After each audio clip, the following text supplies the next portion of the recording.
গল্পস্বল্পে আজ পড়ছি সত্যজিৎ রায়ের ফেলুদা সমগ্র থেকে গোসাইপুর সরগরম। আজ প্রথম পর্ব।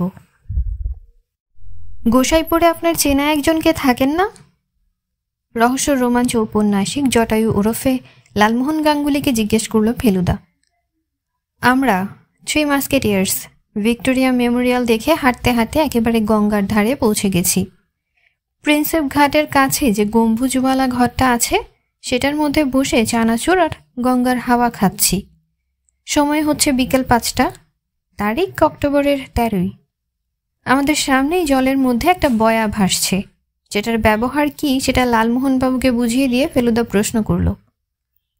ভদ্রলোক বললেন, আছে আছে বই কি, তুলসীবাবু, তুলসীচরণ দাশগুপ্ত এথেনিয়ামে অঙ্ক আর জিওগ্রাফি পড়াতেন। রাজা দীনেন্দ্র স্ট্রিটে থাকতেন, এখন রিটায়ার করে চলে গেছেন গোসাইপুর। ওখানে পৈতৃক বাড়ি আছে। ভদ্রলোক তো কতবার আমাকে যাবার জন্য লিখেছেন। আমার বিশেষ ভক্ত, জানেন তো, নিজেও গল্প টল্প লেখেন ছোটদের জন্য। সন্দেশে গোটা 2 বেরিয়েছে, কিন্তু হঠাৎ গোসাইপুর কেন? ওখান থেকে একটা চিঠি এসেছে, লিখেছেন জীবনলাল মল্লিক, শ্যামলাল মল্লিক দস্যুপুত্র জীবনলাল। বংশ পরিচয় 3য় খণ্ড খুলে দেখলাম গোসাইপুরের জমিদার ছিলেন এই মল্লিকরা। ফেলুদা থামল, কারণ একটা জাহাজ প্রচণ্ড জোরে ভো দিয়ে উঠেছে। আজ সকালেই গোসাইপুরের চিঠিটা এসেছে সেটা জানি, যদিও তাতে কি লেখা ছিল তা জানি না। চিঠিটা পড়ে ফেলুদা একটা 4 মিনিট ধরিয়ে কিছুক্ষণ চুপ করে বসেছিল, সেটা লক্ষ্য করেছিলাম। কি লিখেছেন ভদ্রলোক? লালমোহনবাবু জিজ্ঞেস করলেন। লিখেছেন তার পিতাকে নাকি কেহ বা কাহারা হত্যা করার সংকল্প করেছে। আমি গিয়ে যদি ব্যাপারটার একটা কিনারা করতে পারি তাহলে উনি বিশেষ কৃতজ্ঞ বোধ করবেন এবং আমাকে উপযুক্ত পারিশ্রমিক প্রদান করবেন। চলুন না মশাই, বললেন লালমোহনবাবু। বেশ তো ঝাড়াঝাপটা এখন। আমার নতুন বই বেরিয়ে গেছে, আপনার হাতেও ইমিডিয়েট কিছু নেই। তাছাড়া হিল্লি দিল্লি তো অনেক হলো, এবার স্বাদ বদলের জন্য পল্লিগ্রামটা মন্দ কি? কাছেই সেগুনহাটিতে শুনেছি বিরাট মেলা হয় এই সময়টাতেই। চলুন স্যার, বেরিয়ে পড়ি। ওদের বাড়িতে নাকি থাকার অসুবিধে আছে, তাই মাইল 3 দূরে শ্রীপুরে কোনো এক চেনা বাড়িতে আমার ব্যবস্থা করবেন বলেছেন। সাইকেল রিক্সাতে যাতায়াত। আমার মনে হচ্ছিল গোসাইপুরেই থাকতে পারলে সুবিধে হতো, তাই আপনার বন্ধুটির কথা জিজ্ঞেস করলাম। আমার বন্ধু উইল বি ড্যাম গ্রেট। আর আপনি যাচ্ছেন শুনলে তো কথাই নেই, উনি আপনার দারুণ ভক্ত। আর কার কার ভক্ত সেটা জেনে নিই। লালমোহনবাবু এই খোঁচা দেওয়া প্রশ্নটাকেও সিরিয়াসলি নিয়ে বললেন, জগদীশ বোসের নাম করতে শুনেছি এককালে, বলতেন অত বড় মনীষী পৃথিবীতে নেই, আর গোবরবাবুর কাছে বোধহয় ছেলেবেলা কুস্তি শিখেছে। আর আর ওই যথেষ্ট।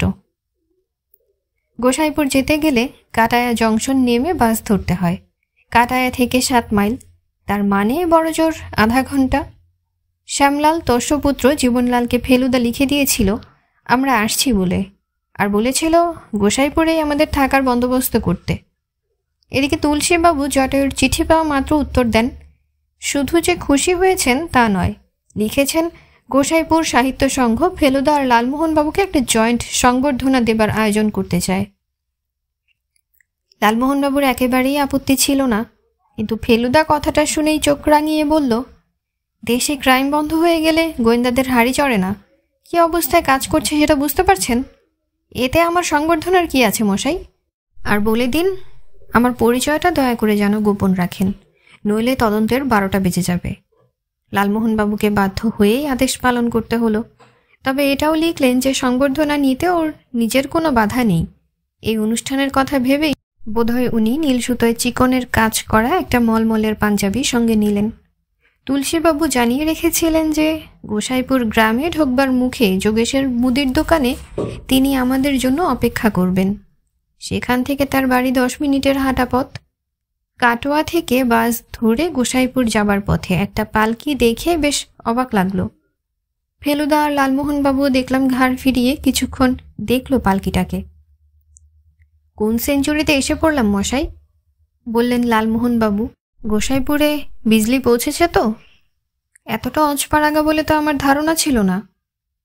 বাসের কন্ডাক্টর যোগেশের দোকানের নাম জানে। তাকে বলা ছিল। ঠিক জায়গায় চেরা গলায় গোসাইপুর গোসাইপুর বলে দুটো চিৎকার দিয়ে বাস থামিয়ে আমাদের নামিয়ে দিল। যে ভদ্রলোক লালমোহনবাবুর দিকে হাসি মুখে এগিয়ে এলেন, তিনি যে এককালে স্কুল মাস্টার ছিলেন সেটা আর বলে দিতে হয় না। ভদ্রলোকের হাতে তাপলি মারা ছাতা, পায়ে ব্রাউন কেডস জুতো, চোখে চশমা, পরনে হাফ পাঞ্জাবি আর খাটো করে পরা ধুতি, আর বগলে একটা মান্ধাতার আমলের পুরনো national geographic magazine.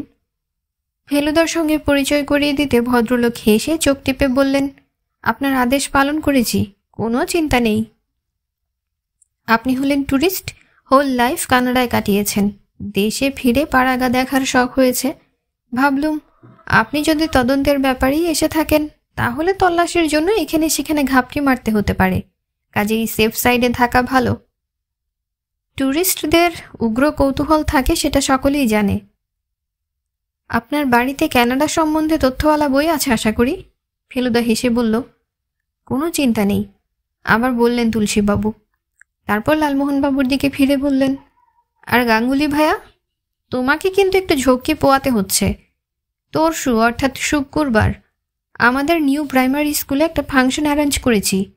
Suresh Chakladar উকিল পৌরোহিত্য করবেন। কিছু না, একটু নাচ গান, দুটো আবৃত্তি, দুটো ভাষণ, এই আর কি। আমাদের পোস্টমাস্টার হরিহরের ছেলে বলদেব ভালো ছবি আঁকে, সে একটা মানপত্র লিখছে। ভাষাটা অবশ্যই আমার। অলঙ্কারের আবার বেশি বাড়াবাড়ি। কাঁচা রাস্তায় কিসে জানি ঠক্কর খাওয়াতে লালমোহনবাবুর কথা শেষ হলো না, কিন্তু বাকিটা বুঝে নিয়েই তুলসীবাবু বললেন, তা এসব ব্যাপারে একটু তো বাড়াবাড়ি হবেই। আর তোমার মতো সাকসেসফুল অথর আর কাটা এসেছে বলে এখানে লাস্টে এসেছিল পরীক্ষিত চাটুর্যে, তাও 67-এ। ফেলুদা বলল, আসবার পথে একটা পালকি দেখলাম, এদিকে এখনও পালকি ব্যবহার হয় নাকি? শুধু পালকি? তুলসীবাবু ছাতার বাড়িতে একটা বাছুরকে পথ থেকে সরিয়ে বললেন, আপনি বিগত যুগের কোন জিনিসটা চান বলুন? পাইক বীরকন্দাজ পাবেন, ইকো বরাদার পাবেন, টানা পাখা পাবেন, লম্প পিদিম পিলসুজা পাবেন। কিন্তু এখানে তো ইলেকট্রিসিটি আছে দেখছি। সব জায়গাতেই আছে, কেবল যেখানে সবচাইতে বেশি থাকার কথা সেইখানেই নেই। কোথায় মশাই? লালমোহনবাবু প্রশ্ন করলেন। মল্লিকদের বাড়ি। আমরা তিনজনই অবাক হয়ে ভদ্রলোকের দিকে চাইলাম। মল্লিক মানে শ্যামলাল মল্লিক? ফেলুদা জিজ্ঞেস করল। ওই একটিই তো মল্লিক গোসাইপুরে, এখানকার জমিদার ছিলেন ওরা। দুর্লভ মল্লিকের নামে বাঘে গরুতে এক ঘাটে জল খেত। শ্যামলাল তার ছেলে। জমিদারি উচ্ছেদ হবার পর কলকাতায় গিয়ে প্লাস্টিকের ব্যবসা করে বিস্তর টাকা করেছিল। একদিন অন্ধকারে হাতড়ে ঘরের সুইচ জ্বালতে গিয়েছিল। সুইচ বোর্ডে একটা খোলা তার ছিল, তাতে হাত লেগে যায়। এসি কারেন্ট মশাই, হাত আটকে গিয়ে হুলুস্থুল ব্যাপার। হাসপাতালে ছিল বেশ কিছুদিন। বেরিয়ে এসে ব্যবসা ছেলের হাতে তুলে দিয়ে গোসাইপুরে চলে আসে। এসে ইলেকট্রিক কানেকশন কেটে দেয়। শুধু সে হলে না হয় তবু বোঝা যেত। সেই সঙ্গে বিংশ শতাব্দীর সব কিছু বাতিল করে দিয়েছে। চুরুট থেকে গড়গড়া ধরেছে। ফাউন্টেন পেন ব্যবহার করে না, টুথব্রাশের বদলে দাঁতন। ইংরেজি বই যা ছিল বাড়িতে সব বেচে দিয়েছে। গাড়ি নিজেরটা বেচে দিয়েছে, তার জায়গায় পালকি হয়েছে। একটা পুরনো ভাঙা পালকি বাড়িতেই ছিল, সেটাকে সারিয়ে নিয়েছে। তার জন্য 4টে বেহারা বহাল হয়েছে। বিলিতি ওষুধ যা ছিল সব নর্দমায় ফেলে দিয়েছে। এখন অনলি কভারেজই। ভাগতালে তারক কভারেজের কপাল ফিরে গেছে। আরও কত কি যে করেছে তার হিসেব নেই। এখানে যখন এসেছেন তখন আলাপ হবে নিশ্চয়ই, তখন সব জানতে পারবেন। আলাপ না হয়ে উপায় নেই, বলল ফেলুদা। আমি এসেছি ওর ছেলের কাছ থেকে তলব পেয়েই। হ্যাঁ, তার ছেলে কদিন হলে এসেছে বটে, কিন্তু রহস্যটা কি? শ্যামলাল মল্লিককে খুন করার চেষ্টা চলছে বলে কোনো খবর আপনাদের কানে এসেছে কি? তুলসীবাবু কথাটা শুনে বেশ অবাক হলেন। কই, তেমন কিছু তো শুনিনি। তা খুন করার কথাই যদি বলেন, তার জন্যে বাইরের লোকের দরকার কি? ঘরেই তো রয়েছে। কীরকম? ওই যিনি আপনাকে তলব দিয়েছেন তার সঙ্গে বাপের তো বনিবনা নেই একদম। এখানে এলেই তো ঝগড়াঝাটি হয়। অবশ্যই আমি জীবনলালকে দোষ দিই না। ওরকম উদ্ভট খেয়াল যে বাপের, তাকে কোন ছেলে মানবে বলুন? জীবনলালকে তো এসে ওই বাড়িতেই থাকতে হয়। ওই ভূতের বাড়িতে মাথা ঠিক রাখা খুব মুশকিল। 1 বিঘে জমির উপর তুলসীবাবুর কোঠা বাড়ি। বললেন বয়স নাকি প্রায় 100। বাপ ঠাকুরদা দুজনেই মুক্তারি করতেন। বাড়িটা ঠাকুরদাই বানিয়েছেন। তুলসীবাবুর স্ত্রী কলকাতাতেই মারা গেছেন। একটি মেয়ের বিয়ে হয়ে গেছে। তার স্বামী লোহা লক্করের ব্যবসা করে আজিমগঞ্জে। 2 ছেলের একজন সাইন পেইন্টিংয়ের ব্যবসা আছে কলকাতায়, আর একজন ওষুধের সেলসম্যান। এখানে তুলসীবাবু একাই থাকেন। তবে কি জানেন, পাড়াগায়ে এক মনে হয় না। এখানে সবাই পরস্পরের খোঁজ খবর রাখে, রোজই দেখা হয়, মেলামেশাটা অনেক বেশি। বিকেল 4টে নাগাদ তুলসীবাবুর বাড়িতে পৌঁছে হাত মুখ ধুয়ে প্রথমেই চায়ের আয়োজন হলো। ফেলুদার সঙ্গে ভালো চা এনেছিল, কারণ ওই একটি ব্যাপারে ও সত্যিই খুঁতখুঁতে। অবশ্যই সে চা সকলেই খেলো, আর তার সঙ্গে চিড়ে নারকেল। জোগাড় যন্ত্র করল তুলসীবাবুর চাকর গঙ্গা। 1 তলার 2টো ঘরের একটাতে তুলসীবাবু নিচে থাকেন। 2 তলার ছাদে একটা বড় ঘর, তাতে 3টে তক্তপোষা পেতে আমাদের জন্য বন্দোবস্ত করা হয়েছে। এই ঘর নাকি তুলসীবাবুর মেয়ে জামাই তাদের ছেলেপুলে নিয়ে বছরে 1 বার করে এসে থেকে যায়। চা খেতে খেতে ফেলুদা বলল, আমাকে কিন্তু একবার ওই বিজলিহীন বাড়িতে যেতে হবে জীবনবাবুর সঙ্গে দেখা করতে। ওকে লিখে জানিয়েছি যে 5:30 নাগাদ যাব। তুলসীবাবু বললেন, তা বেশ তো, আমি পৌঁছে দেবক্ষণ। মল্লিক বাড়ি 5-7 মিনিটের পথ। তবে গাঙ্গুলি ভাইয়াকে আমি ছাড়ছি নে। আজ সন্ধেবেলা কিছু লোক আসবে আমার এখানে, একটু সদালাপ করতে চান সাহিত্যিকের সঙ্গে। মিত্তির মশাই ঘণ্টা খানিকের মধ্যে ফিরে আসবেন তো? কেন বলুন তো? একবার আত্মারাম বাবুর ওখানে আপনাকে নিয়ে যেতে চাই। উনি গোসাইপুরের একটি অ্যাট্রাকশন। আত্মারাম বাবু? আসল নাম অবশ্যই মৃগেন ভট্টাচার্য। আত্মা টাত্মা নিয়ে চর্চা করেন, তাই এখানকার কয়েকজন নাম দিয়েছে আত্মারাম। আমি দিইনি, কিন্তু আমার ধারণা ভদ্রলোকের মধ্যে সত্যি আছে। আত্মা নিয়ে যে কাজটা যে কি সেটা আর জিজ্ঞেস করা হলো না, কারণ ঠিক তখনই আবার দেখতে পেলাম পালকিটাকে। আমরা বাইরে দাওয়ায় বসে চা চিড়ে খাচ্ছিলাম। সামনের রাস্তা, আর সেই রাস্তা দিয়েই পালকিটা আসছে। এবার দেখতে পেলাম যে ভিতরে একজন লোক বসে আছে। ভদ্রলোক পালকির দরজা দিয়ে বাইরে উঁকি মারছিলেন। বেহারাগুলো ঠিক গল্পে যেরকম পড়া যায় সেই রকম হুমাহাম শব্দ করতে করতে এগোচ্ছিল। এমন সময় শব্দের সঙ্গে সঙ্গে পালকিটাও থেমে গেল। পালকিটা মাটিতে নামতেই তার ভিতর থেকে একজন বছর 35-এর ভদ্রলোক বেশ কষ্ট করে বাইরে বেরিয়ে আরও খানিকটা কষ্ট করে উঠে দাঁড়ালেন। সমস্ত ব্যাপারটা বেমানান, কারণ ভদ্রলোকের স্মার্ট কলকাতিয়া চেহারা, গায়ে বুশশার্ট আর টেরিলিনের প্যান্ট। মিস্টার মিত্তির? ফেলুদার দিকে এগিয়ে এসে হাসি মুখে প্রশ্ন করলেন ভদ্রলোক। আগে হ্যাঁ, আমার নাম জীবনলাল মল্লিক। বুঝেছি, ইনি আমার বন্ধু মিস্টার গাঙ্গুলি, আর এ হলো আমার খুড়তুতো ভাই তপেশ। তুলসীবাবুর সঙ্গে বোধহয় আপনার পরিচয় আছে। আমার নাম জীবনলাল মল্লিক। তুলসীবাবুর সঙ্গে বোধহয় আপনার পরিচয় আছে। জীবনবাবু পালকিটাকে ছেড়ে দিয়ে বললেন, আমার বাড়ি মিনিট 5-এর হাঁটা পথ। আসবেন একবারটি? আপনাদের চা খাওয়া হয়েছে, একটু কথা ছিল। লালমোহনবাবু রয়ে গেলেন। আমি আর ফেলুদা ভদ্রলোকের সঙ্গে মল্লিক বাড়ি রওনা দিলাম। রাস্তা ছেড়ে একটা বাঁশবনে ঢুকে বুঝলাম এটা শর্টকাট। জীবনবাবু বললেন, কলকাতায় একটা টেলিফোন করার দরকার ছিল, তাই স্টেশনে যেতে হলো। পালকি ছাড়া গতি নেই বুঝি?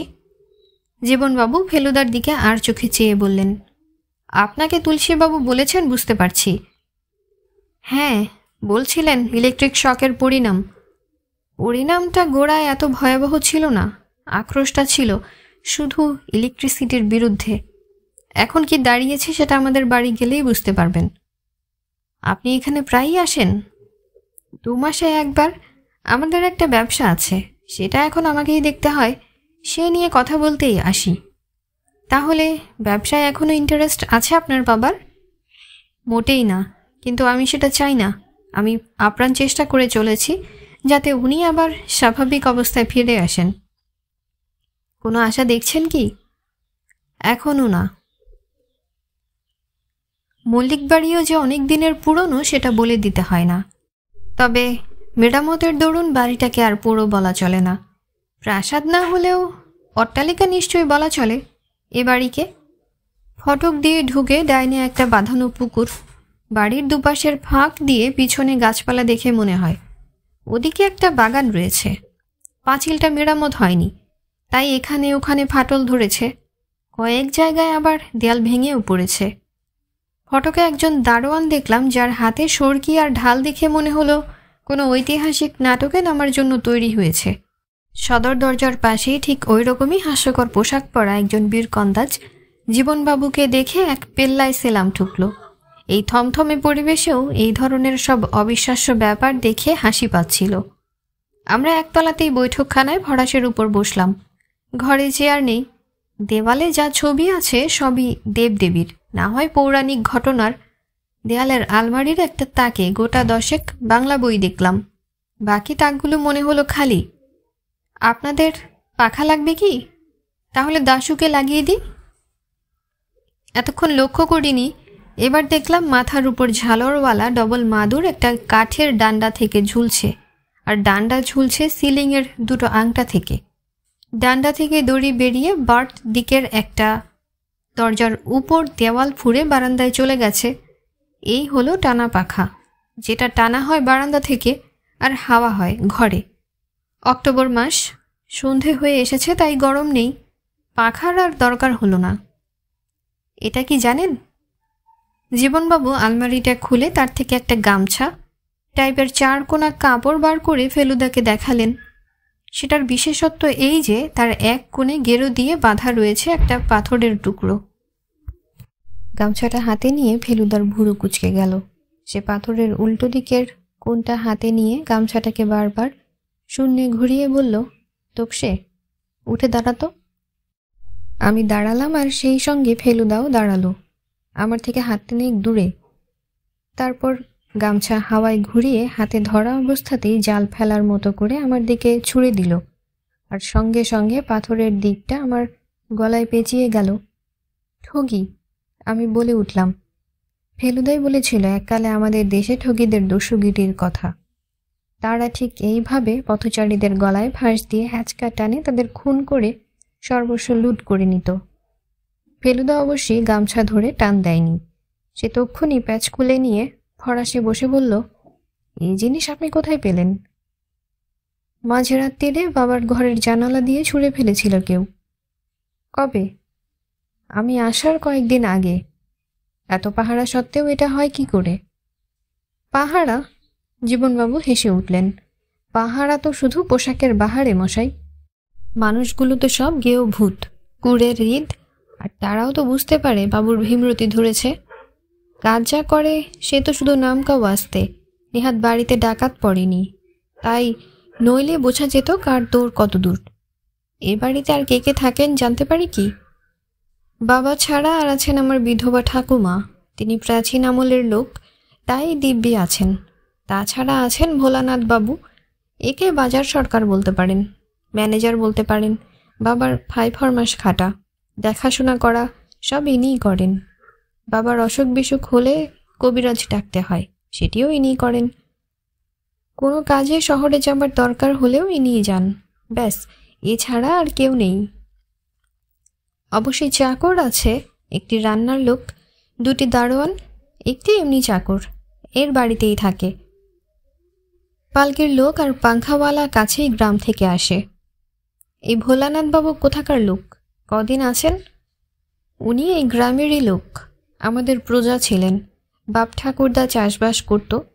ভোলাবাবু নিজে স্কুলে পড়েছেন, বেশ বুদ্ধিমান ছেলে, এখন বয়স 60-এর কাছাকাছি। উনি কি আপনার পিতামহ? ফেলুদার দেওয়ালে একটা ছবি দেখিয়ে প্রশ্ন করল।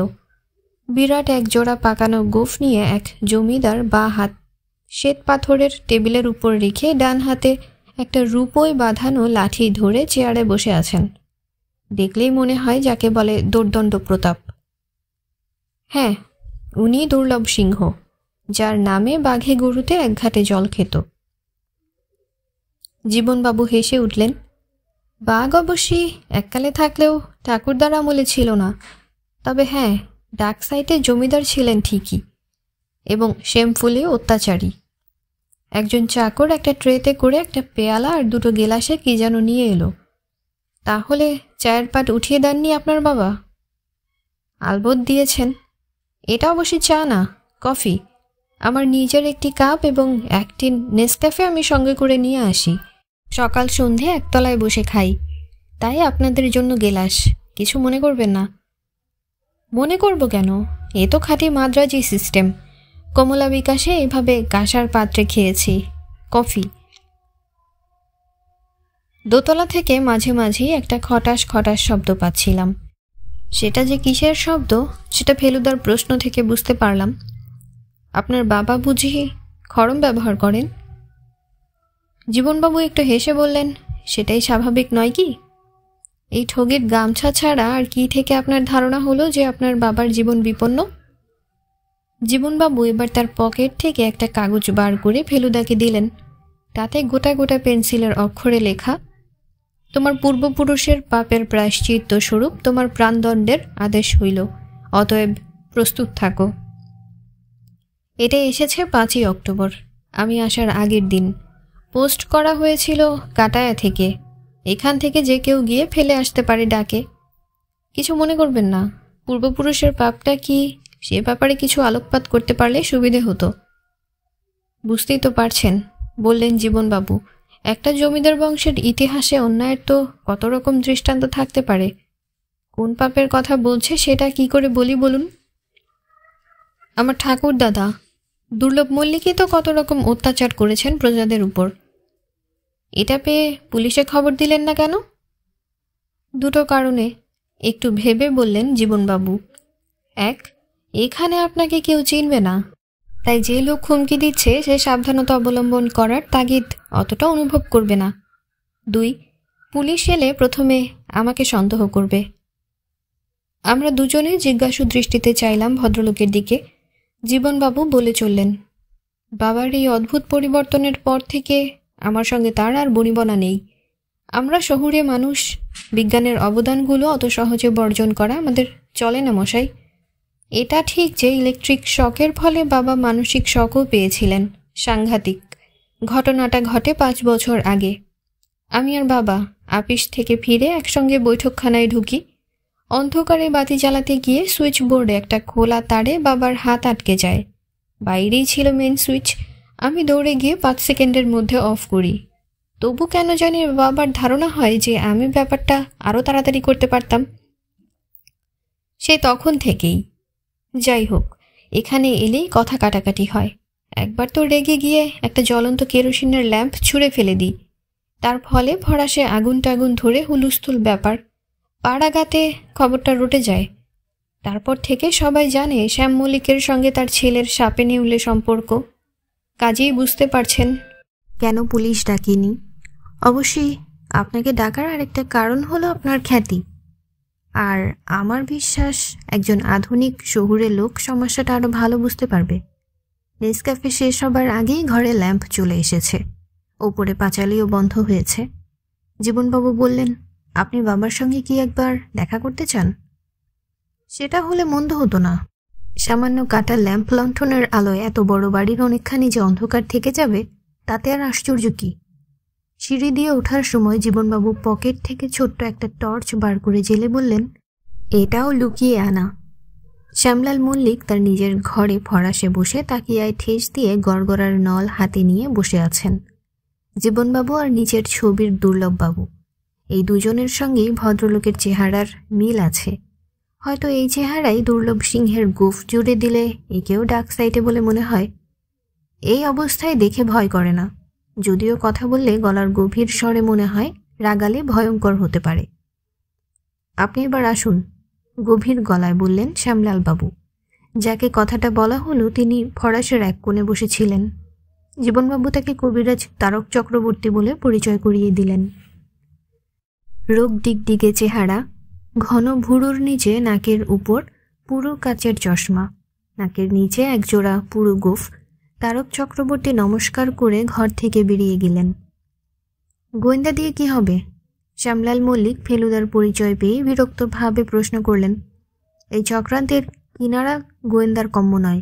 আমার শত্রু আমার ঘরেই আছে। এ কথা দুর্লভ মল্লিকের আত্মা বলে দিয়েছেন। সে কথা কাগজে লেখা আছে আমার কাছে। আত্মা ত্রিকালজ্ঞ। জ্যান্তি মানুষ সাহেবই কেতাব পড়ে তার চেয়ে বেশি জানবে কি করে? জীবনবাবু দেখলাম কথাটা শুনে কেমন জানি থতমত খেয়ে গেলেন। বুঝলাম তিনি ঘটনাটা জানেন না। আপনি কি মৃগাঙ্ক ভট্টাচার্যের বাড়িতে গিয়েছিলেন? আমি যাব কেন? সে এসেছিল, আমি তাকে ডেকেছিলাম। আমাকে এইভাবে বিব্রত করছে কে সেটা আমার জানার ছিল, এখন জেনেছি। জীবনবাবু গভীরভাবে বললেন, কবে এসেছিলেন মৃগাঙ্কবাবু? তুমি আসার আগের দিন। কই, তুমি তো আমাকে বলনি। শ্যামলালবাবু কোনো উত্তর দিলেন না। তিনি কথার ফাঁকে ফাঁকে সমানে গড়গড়া টেনে চলেছেন। ফেলুদা বলল, দুর্লভ মল্লিকের আত্মা কি লিখে গেছেন সেটা দেখা যায় কি? ভদ্রলোক মুখ থেকে গড়গড়ার নল সরিয়ে লাল চোখ করে ফেলুদার দিকে চাইলেন। তোমার বয়স কত হলো? ফেলুদা বয়স বলল। এই বয়সে এত আস্পর্ধা হয় কি করে? সে লেখার আধ্যাত্মিক মূল্য জানো তুমি? সেটা কি যাকে তাকে দেখাবার জিনিস? আমায় মাপ করবেন, ফেলুদা খুব শান্তভাবেই বলল। আমি শুধু জানতে চেয়েছিলাম আপনার সংকট থেকে কোনো মুক্তির উপায় আপনার পরলোকগত পিতা বলে গেছেন কিনা। সেটার জন্য কাগজটা দেখাবার কি দরকার? আমাকে জিজ্ঞেস করলেই তো হয়। মুক্তির উপায় একটাই, শত্রুকে বিদায় করো। কয়েক মুহূর্ত সবাই চুপ। তারপর ধীর কণ্ঠে জীবনলাল বললেন, তুমি তাহলে আমায় চলে যেতে বলছো? আমি কি তোমাকে আসতে বলেছি কোনোদিন? জীবনবাবু দেখলাম ছাড়বার পাত্র নন। বললেন, বাবা, তুমি আমার চেয়ে ভোলানাথ বাবুর উপর বেশি আস্থা রাখছ। বোধ হয় তার পারিবারিক ইতিহাসটা ভুলে যাচ্ছ। ভোলানাথ বাবুর বাবা খাজনা দিতে দেরি করায় দুর্লভ মল্লিকের লোক গিয়ে তার ঘরে আগুন লাগিয়ে দিয়েছিল। আর মূর্খ, মল্লিক মশাই দাঁত খিচিয়ে বলে উঠলেন। ভোলানাথ তখন ছিল শিশু। ঘটনার 7 বছরে সে প্রতিশোধ নেবে আমাকে হত্যা করে? এমন কথা শুনলে লোকে হাসবে, এটা বুঝতে পারছো না? আমরা আর বসলাম না। চলুন আপনাদের পৌঁছে দিয়ে আসি, বাইরে এসে বললেন জীবনবাবু। আপনারা শর্টকাট চিনে ফিরতে পারবেন না?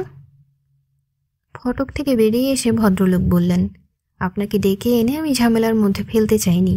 আপনাকে যেভাবে অপমানিত হতে হলো তার জন্য আমি অত্যন্ত লজ্জিত। গোয়েন্দাদের এসব ব্যাপারে লজ্জাবোধ থাকে না জীবনবাবু, বলল ফেলুদা। এখানে এসে আমার আদৌ আফসোস হচ্ছে না। এ নিয়ে আপনি চিন্তাই করবেন না। আমার কেবল আপনার সম্বন্ধে ভাবনা হচ্ছে। একটা কথা আপনার বোঝা উচিত। হুমকি চিঠি পড়ে ভোলানাথ বাবুর কথা মনে হচ্ছে বলেই কিন্তু সন্দেহটা আরও বেশি করে আপনার উপর পড়ছে। কিন্তু গামছা আর চিঠি যখন আসে তখন তো আমি কলকাতায়, মিস্টার মিত্তির। ফেলুদা একটা ছোট্ট হাসি দিয়ে বলল, আপনার যে কোনো অনুচর নেই গোসাইপুরে, সেটা কি করে জানবো জীবনবাবু? আপনি আমাকে সন্দেহ করছেন? শুকনো ধরা গলায় প্রশ্ন করলেন জীবনবাবু। আমি এখনও কাউকেই সন্দেহ করছি না, কাউকেই নির্দোষ ভাবছি না। তবে একটা কথা আমি আপনাকে জিজ্ঞেস করতে চাই, ভোলানাথবাবু কীরকম লোক? জীবনবাবু এক মুহূর্ত চুপ করে থেকে বললেন, অত্যন্ত বিশ্বস্ত। এটা স্বীকার না করে উপায় নেই, কিন্তু তাই বলেই কি আমার উপর সন্দেহ পড়বে? শেষ প্রশ্নটা মরিয়া হয়ে করলেন জীবনবাবু। ফেলুদা বলল, জীবনবাবু, এখন আমাকে সম্পূর্ণ নিরপেক্ষভাবে সমস্ত ব্যাপারটা দেখতে হবে। এছাড়া উপায় নেই, এবং আপনাকে ধৈর্য ধরতে হবে। এছাড়া আপনারও উপায় নেই। অপরাধীকে রক্ষা করার রাস্তা আমার জানা নেই, কিন্তু যে নির্দোষ তাকে আমি বাঁচাবই। এতে জীবনবাবু আশ্বস্ত হলেন কিনা সেটা অন্ধকারে তার মুখ না দেখে বোঝা গেল না। পাশবনটা ফুরিয়ে আসার মুখে ফেলুদা একটা প্রশ্ন করল জীবনবাবুকে। আপনার বাবা তো খড়ম ব্যবহার করেন, খালি পায়ে হাঁটাহাঁটি করেন কি কখনো বাড়ির বাইরে? বাড়ির ভিতরেই করেন না কখনো, তো বাড়ির বাইরে? এটা অবশ্যই নতুন কিছু নয়, চিরকালের ব্যাপার। পায়ের তলায় যেন মাটি দেখলাম, তাই জিজ্ঞেস করছি। আর একটা কথা, উনি মশারি ব্যবহার করেন না? নিশ্চয়ই, এখানে সবাই করে, করতেই হয়, কেন বলুন তো? আপনি বোধহয় ল্যাম্পের আলোয় ঠিক বুঝতে পারেননি। ওর সর্বাঙ্গে অসংখ্য মশার কামড়ের চিহ্ন। তাই বুঝি? বুঝলাম জীবনবাবু খেয়াল করেননি। সত্যি বলতে কি আমিও করিনি, কিন্তু বাবা তো মশারি ব্যবহার করেন। মশারি তো সাহেবদের জিনিস না, ওতে আপত্তির কি আছে? তাহলে বোধহয় ফুটো আছে, একটু দেখবেন তো। তুলসীবাবু আর জটায়ু আমাদের জন্য অপেক্ষা করছিলেন। এতক্ষণে ইলেকট্রিক লাইটে এসে যেন হাঁপ ছেড়ে বাঁচলাম। লালমোহনবাবু বললেন, ভাবতে পারেন এই গণ্ডগ্রামে প্রায় 20 জনের মতো লোক পাওয়া গেল, যারা আমার 50%-এর বেশি বই পড়েছে।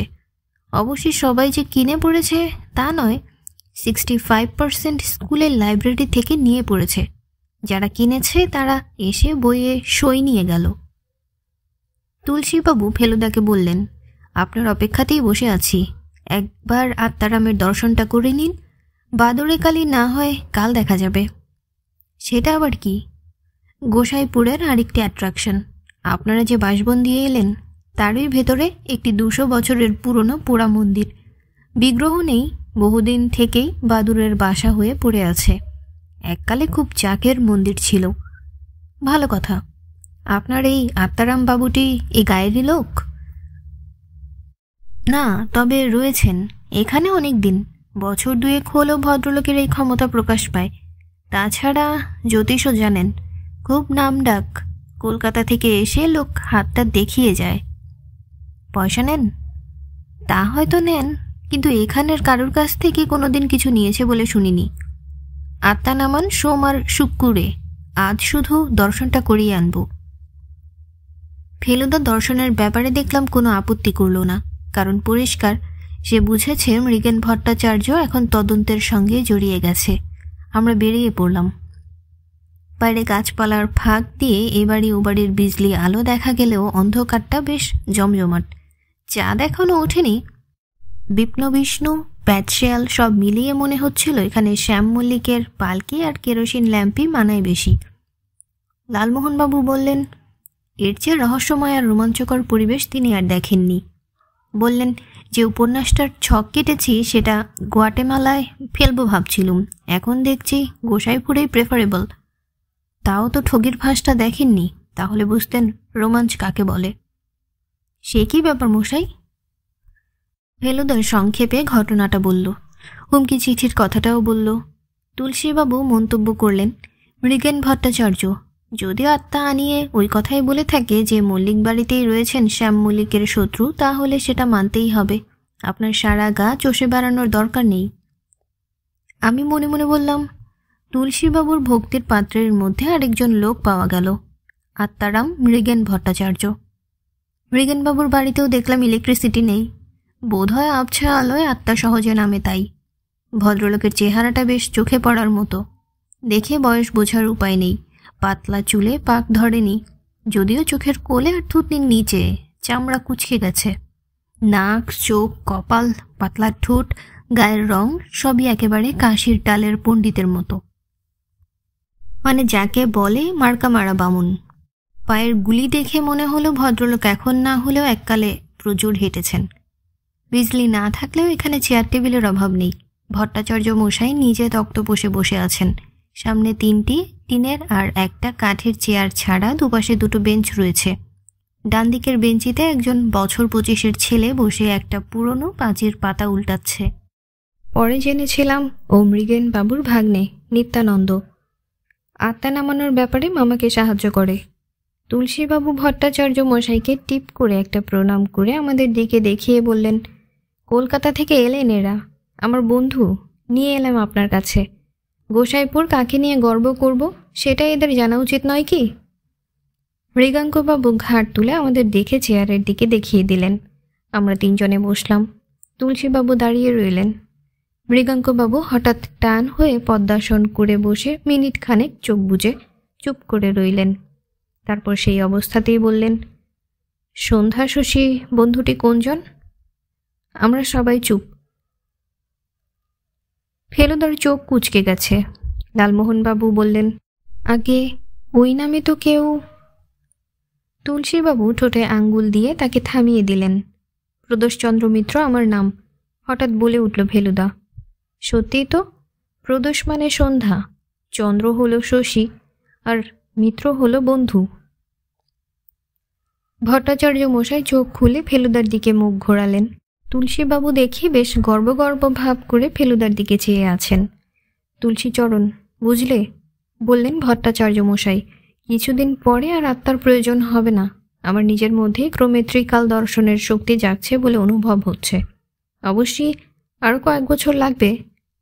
ওর পেশাটা কি বলুন তো? তুলসীবাবু ফেলুদার দিকে দেখিয়ে প্রশ্নটা করলেন। ইতিমধ্যে একজন বাইরের লোক এসে ঢুকেছে। তার সামনে ফেলুদা যে গোয়েন্দা, এই খবরটা বেরিয়ে পড়লে মোটেই ভালো হবে না।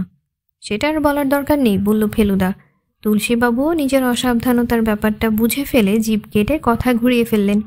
বললেন, শুক্রবার আরেকবার আপনার এখানে আসবো ওদের নিয়ে। আজ কেবল দর্শনটা করিয়ে গেলাম।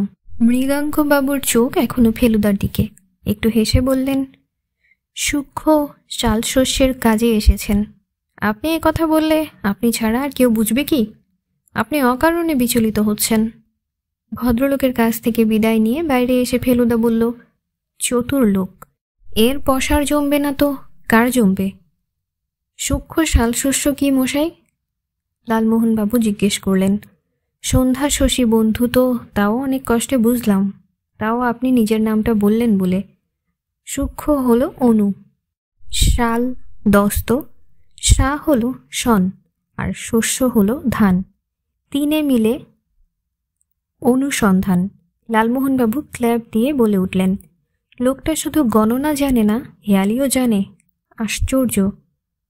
কে যেন এদিকেই আসছে। হাতের লণ্ঠনটা দোলার ফলে তার নিজের ছায়াটা সারা রাস্তা ঝাড় দিতে দিতে এগিয়ে আসছে। তুলসীবাবু হাতের টর্চ তুলে তার মুখে ফেলে বললেন, ভট্টাচার্যের ওখানে বুঝি? কি ব্যাপার, ঘন ঘন দর্শন? ভদ্রলোক একটু হে হে ভাব করে কিছু না বলে আমাদের পাশ কাটিয়ে চলে গেলেন। ভোলানাথবাবু বললেন, তুলসীবাবু ভট্টাচার্য মশাইয়ের লেটেস্ট ভক্ত। মাঝে একদিন ওর বাড়িতে গিয়ে কার জানি আত্মা নামিয়েছেন। রাত্রে তুলসীবাবুর দাওয়ায় বসে 3 রকম তরকারি, মুগের ডাল আর ডিমের ডালনা দিয়ে দিব্যি ভোজ হলো। তুলসীবাবু বললেন, এখানকার টিউবওয়েলের জলটাই নাকি খুব খিদে হয়। খাওয়া দাওয়া করে বাইরের দাওয়ায় বসে তুলসীবাবুর কাছে ওর মাস্টারি জীবনের গল্প শুনে যখন দোতলায় শুতে এলাম, তখন ঘড়ি বলছে 9:30, কিন্তু মনে হচ্ছে যেন মাঝরাত্রির। আমরা মশারি সমেত বিছানাপত্র সব নিয়ে এসেছিলাম। ফেলুদা বলল, ওরমোস মেখে শোব, মশারির দরকার নেই। আমি লক্ষ্য করেছি গত 1.5 ঘন্টায়ও একবার কেবল গঙ্গার রান্নার প্রশংসা ছাড়া আর কোনো কথা বলেনি। এত চট করে ওকে চিন্তায় ডুবে যেতে এর আগে কখনো দেখিনি। লালমোহনবাবু বললেন, ওর সংবর্ধনার স্পিচটা তৈরি করে রাখতে হবে। তাই উনি একটা লণ্ঠন চেয়েছেন, কারণ ঘরে বাতি জ্বালিয়ে রাখলে আমাদের ঘুমের ব্যাঘাত হবে। আমি বিছানায় শুয়ে ফেলুদাকে একটা প্রশ্ন না করে পারলাম না। তোমার নাম আর পেশা কি করে বলে দিল বলো তো? আমার মনের অনেকগুলো প্রশ্নের মধ্যে ওটাও একটা রেতপসে। তবে অনেক লোকের মধ্যে অনেক পিকুলিয়ার ক্ষমতা থাকে যার কোনো ব্যাখ্যা পাওয়া যায় না। লালমোহনবাবু বললেন, আমাকে এভাবে স্রেফ ইগনোর করলো কেন বলুন তো? সারা গায়ের লোক আপনাকে অভ্যর্থনা দিতে চলেছে, আর একটি লোক আপনার নামে হেয়ালি বাঁধল না বলে আপনি মুষড়ে পড়লেন। তাহলে বোধহয় আমার নাম থেকে হেয়ালি হয় না তাই। ফেলুদা 2টো ধোয়ার রিং ছেড়ে বলল, রক্তকরণ মুগ্ধকরণ, নদী পাশে যাহা বিধিলে। মরণ কেমন হলো? কিরকম কিরকম বলে উঠলেন লালমোহনবাবু। ফেলুদা এত ফস করে ছড়াটা বলেছে যে দুজনের কেউই ঠিকমতো ধরতে পারিনি। ফেলুদা আবার বলল, রক্তবরণ মুগ্ধকরণ, নদী পাশে যাহা বিধিলে মরণ। দাঁড়ান দাঁড়ান, রক্তবরণ লাল আর মুগ্ধকরণ মোহন। আমি চেঁচিয়ে উঠে বলে উঠলাম, ইয়েস, লালমোহন কিন্তু গাঙ্গুলি। নদী হলো গাং আর গুলি বিধলে মরণ। ও ব্রিলিয়ান্ট মশাই, কি করে যে আপনার মাথায় এত আসে জানি না। আপনি থাকতে সংবর্ধনাটা আমাকে দেওয়ার কোনো মানেই হয় না। ভালো কথা, স্পিচটা তৈরি হলে একটু দেখে দেবেন তো। পরদিন সকালে গ্রামটা ঘুরে দেখে আমরা জাগরণী ক্লাবের বাড়িতে সিরাজউদ্দৌলা নাটকের রিহার্সাল দেখতে গেলাম। ফেলুদা অভিনেতাদের সঙ্গে আলাপ করে তাদের ক্যানেডিয়ান থিয়েটার সম্বন্ধে একটা ছোটোখাটো বক্তৃতা দিয়ে ফেলল। সেখানেই আলাপ হলো গোসাইপুরের একমাত্র মূকাভিনেতা বেণী মাধবের সঙ্গে। বললেন, শুক্রবার বিকেলে আমাদের বাড়িতে এসে একটা আর্ট দেখিয়ে যাবেন তার। দেখবেন স্যার, ফ্ল্যাট ছাদের উপর সিঁড়ি বেয়ে ওঠা দেখিয়ে দেব। ঝড়ের মধ্যে মানুষের অভিব্যক্তি কীরকম হয়, স্যাড থেকে 6 রকম চেঞ্জের মধ্য দিয়ে হ্যাপিতে নিয়ে যাওয়া, সব দেখিয়ে দেব। বিকেলে সেগুনহাটির মেলা দেখতে গেলাম, যেখানে নাগরদোলায় চড়ে চা, চিকেন কাটলেট আর রাজভোগ খেয়ে স্পাইডার লেডির বিভৎস ভেলকি দেখে 13.5 টাকার খুচরো জিনিস কিনে গোসাইপুর যখন ফিরলাম তখন 6টা বাজে। আকাশে আলো আছে দেখেই বোধহয় ফেলুদা বলল একবার মল্লিক বাড়িতে জীবনবাবুর সঙ্গে দেখা করে যাবে। তুলসীবাবু বললেন বাড়ি গিয়ে আমাদের জন্য অপেক্ষা করবেন। সদর দরজায় পৌঁছানোর আগেই জীবনবাবু বেরিয়ে এলেন। বললেন ওর ঘরের জানালা দিয়ে অনেক আগেই আমাদের দেখতে পেয়েছেন। তারপর ফেলুদার প্রশ্নের উত্তরে বললেন যে নতুন কোনো খবর নেই, আপনাদের বাগানটা একটু দেখতে পারি? নিশ্চয়ই, বললেন জীবনবাবু, আসুন আমার সঙ্গে। বাগানটা অবশ্যই ফুলের বাগান নয়, এখানে বেশিরভাগই বড় বড় গাছ আর ফলের গাছ।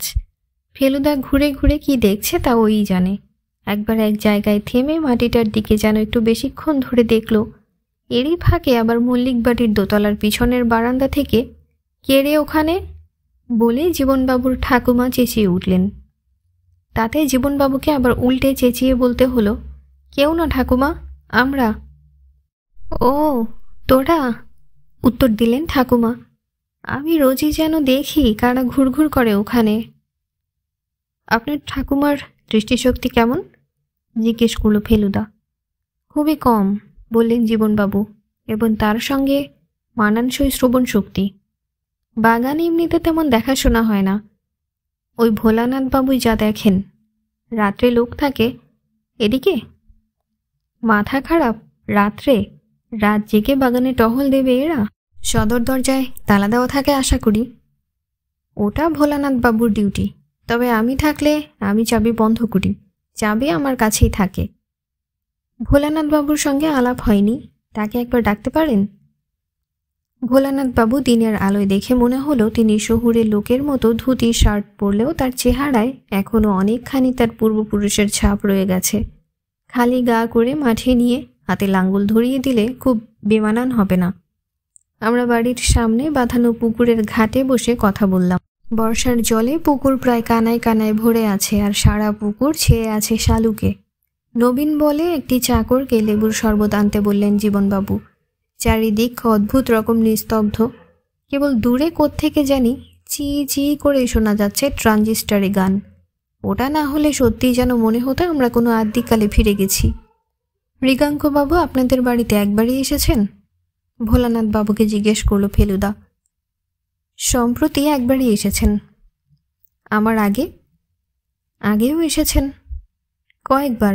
কাটোয়া থেকে আষাঢ় মাসে মদন গোসাইয়ের দল এলো, তখন মৃগাঙ্কবাবুই তাদের নিয়ে এসে কর্তাকে কীর্তন শুনিয়ে যান।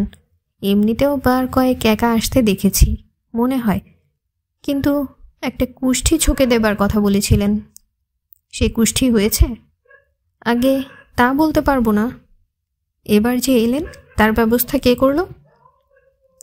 আগে কর্তার নিজেরই ইচ্ছা ছিল, আর কবিরাজ মশাইও বললেন, আর আগে আমিও বলেছিলাম। আপনার তো যাতায়াত আছে ভট্টাচার্যর বাড়িতে। আগে হ্যাঁ, ভক্তি হয়। ভোলানাথ বাবুর মাথা হেঁট হয়ে গেল। আগে কি আর বলবো বলুন, আমার মেয়ের নাম ছিল লক্ষ্মী। যেমন নাম তেমনি মেয়ে। 11 পড়তে না পড়তে ওলা উঠিয়ে চলে গেল। মৃগাঙ্কবাবু শুনে বললেন, সে কেমন আছে জানতে চাও তার নিজের কথায়? ভোলানাথবাবু অন্ধকারে ধুতির খুঁটে চোখ মুছলেন, তারপর সামলে নিয়ে বললেন, সেই মেয়েকে নামিয়ে আনলেন ভট্টাচার্য মশাই। মেয়ে বললে ভগবানের কোলে সে সুখে আছে, তার কোনো কষ্ট নাই। মুখে বললে না, অবশ্যই কাগজে লেখা হলো। সেই থেকে আজ এই পর্যন্তই। পড়ছিলাম সত্যজিৎ রায়ের ফেলুদা সমগ্র থেকে গোসাইপুর সরগরম, আজ প্রথম পর্ব। গল্প স্বল্প ভালো লাগলে সাবস্ক্রাইব করে আমাদের সাথেই থাকবেন। ধন্যবাদ। আল্লাহ হাফেজ।